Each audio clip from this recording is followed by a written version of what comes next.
segera hadir. Buat matamu berbohong dengan gasing ajaib. Pelajari rahasia agar pisang cepat matang. Cara meningkatkan permainan pingpongmu. Dan temui jamur ramah yang membantu membuat roti. Apakah itu berarti roti lapis ini penuh jamur? Ya, itulah yang membuatnya begitu lezat. Damon akan segera mencari tahu alasannya. Wow, lihatlah langit biru yang menakjubkan itu. Bagaimana kita bisa memanfaatkan hari seperti ini sebaik-baiknya? Piknik, tentu saja. Ayo, Grace. Sepertinya kita tidak punya roti, hanya ada satu biskuit steril yang tersisa. Bagaimana kita akan membuat roti lapis keju dan tomat? Hei, mengapa kita tidak memanggang roti kita sendiri? Kita butuh mentega, garam, gula, ragi kering, dan 3 cangkir tepung terigu. 1 cangkir, 2 cangkir, dan 3. 1 sendok teh garam. 2 sendok besar mentega. Sekarang aku gosok mentega ke dalam tepung. Setelah mentega tercampur, aku membuat lubang di tengah tepung. Grace melarutkan 1 sendok teh gula dalam sedikit air hangat. Tambahkan 2 sendok teh ragi kering. 1, 2. Baunya kuat. Tuang ke tengah adonan. Nah, ini bagian yang sangat saya suka. Menguleni adonan dan benar-benar menempel di dalamnya. Banyak menguleni menghasilkan roti yang enak.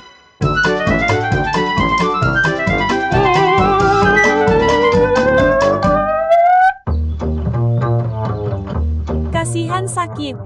Dia bilang dia akan membawa pisang untuk semua orang di piknik kita, tapi itu hanya 2 hari lagi dan pisangnya belum matang. Aku tahu trik yang hebat. Ayo, tinggalkan pisang di atas meja dan kita akan pergi mencari kantong plastik. Yang ini akan menutup rapat dan bagus.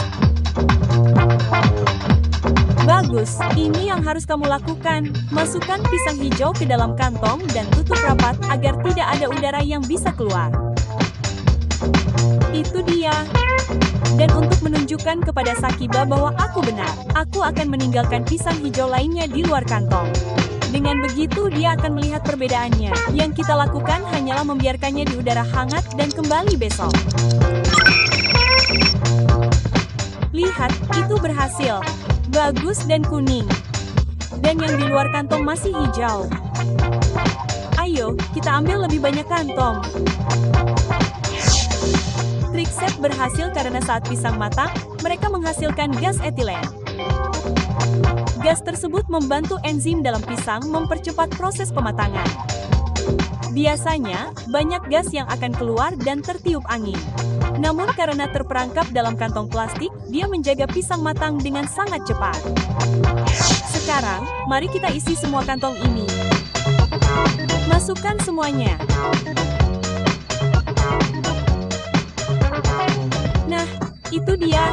Cukup banyak pisang untuk semua orang di piknik. Dan besok, semuanya akan selezat ini. Sepertinya semua orang merencanakan piknik hari ini. Damon dan Grace juga sibuk menyiapkannya. Roti panggang buatan kami tampak lezat. Saya selesai menguleni adonan. Lihat, adonannya kenyal dan lembut. Namun, adonan akan kembali ke bentuk semula saat saya tusuk. Saatnya membiarkannya mengembang kembali ke dalam mangkuk. Tutupi dengan plastik pembungkus dan biarkan di tempat yang hangat selama sekitar 2 jam. Rotiku yang cantik ini mengembang. Oke, sudah siap. Saya akan mengolesi loyang dengan minyak sementara Grace menguleni adonan dengan cepat. Loyang juga bisa digunakan untuk memanggang roti. Ambil segumpal adonan, kira-kira segenggam kecil. Gulung ke dalam mangkuk dan letakkan di atas loyang. Mari kita buat lebih banyak. Setelah loyang penuh, tutup dengan plastik pembungkus dan diamkan selama sekitar setengah jam. Oke, roti kecil kalian siap untuk dipanggang. Hei, ayah, saya akan menyuruhnya memanaskan oven terlebih dahulu hingga suhu 230 derajat. Itu sekitar 450 derajat Fahrenheit. Dalam 20 menit, mawar kita akan siap untuk dimakan.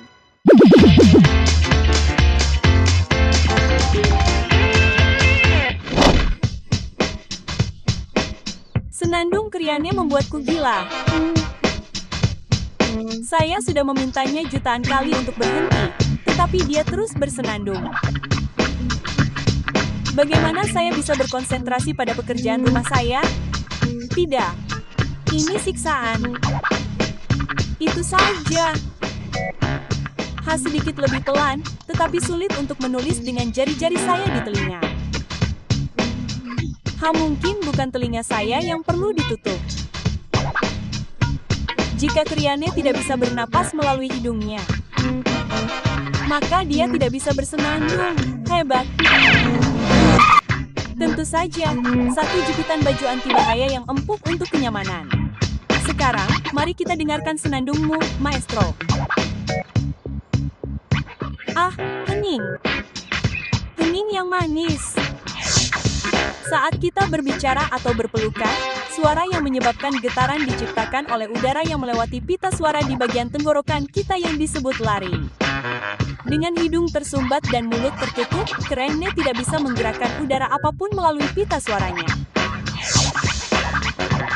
Oh tidak, trik pasahku tidak menghentikannya lama. Baiklah, jika aku tidak bisa menghentikannya, aku mungkin juga bisa bergabung dengannya. Hei, itu benar. Kau tidak bisa datang dengan hidung tersumbat. Bagus, itu berarti kita bisa mendapatkan kedamaian dan ketenangan untuk berkonsentrasi pada trik terbaru ini. Kita semua menggambar-gambar diri kita sendiri yang gila. Kurasa potret diriku butuh sedikit bantuan. Hei, di mana semua pena berwarna?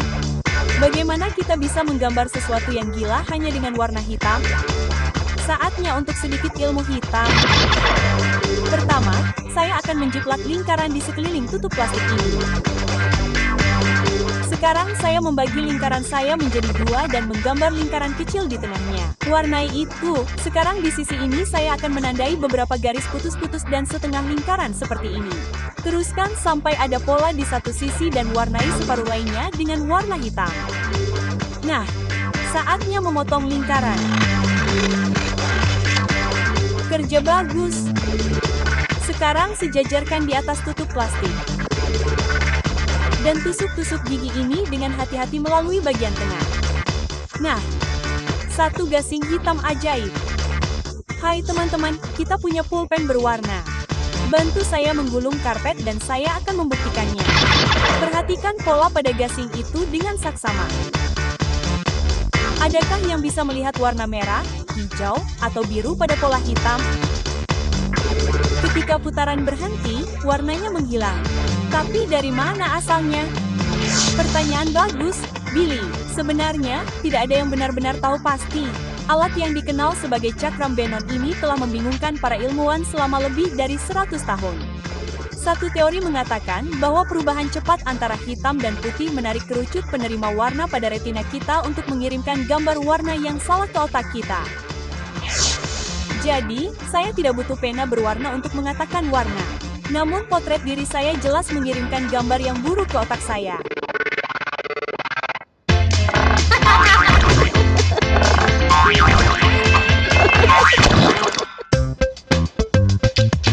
Ini adalah match point di final Wimbledon. Zak melakukan servis, pengembalian yang bagus oleh saya. Forehand dari Zak, forehand dari saya, volley backhand dari Zak, satu lagi dari saya, pukulan yang sulit bagi Zak. Oh, dan saya berhasil memukulnya keluar. Zak menang. Oke, Zak, ini hanya permainan. Bagus sekali. Saatnya untuk pertandingan yang berbeda. Saya akan menantang Zak untuk mengangkat bola pingpong dari meja tanpa menyentuhnya. Cobalah.